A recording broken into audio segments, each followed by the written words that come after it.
Welcome back. All of the work you do as a UX designer involves developing a product, whether it's an app or a website. Let's explore the product development lifecycle.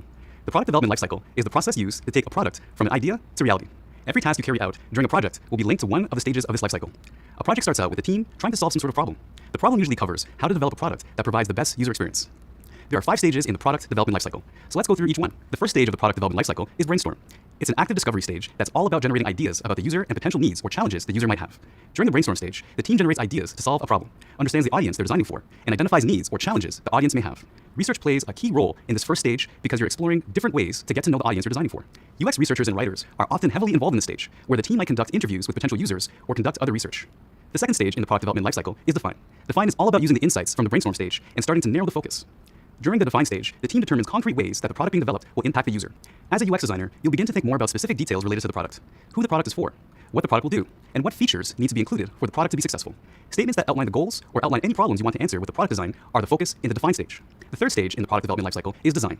In the design stage, UX designers begin to actively develop ideas, and they also check that all specifications from the define stage are realistic. The first 2 stages are more about preparation and planning. They give you a clear understanding of who the user is, what the user wants, and which problems or challenges you want to address in your design.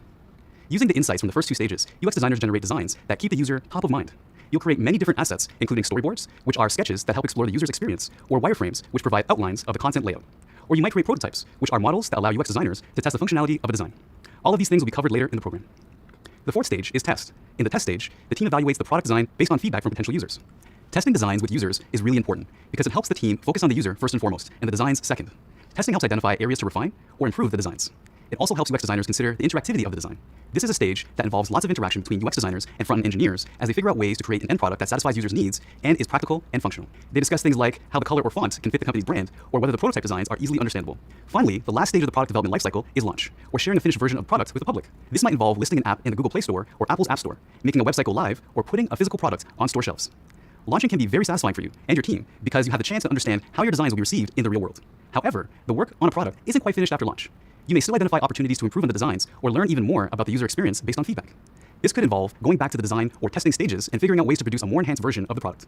Now, you've been introduced to the 5 stages in the product development lifecycle: brainstorm, define, design, test, and launch. Coming up, you'll learn about some of the characteristics of a good user experience. Meet you there.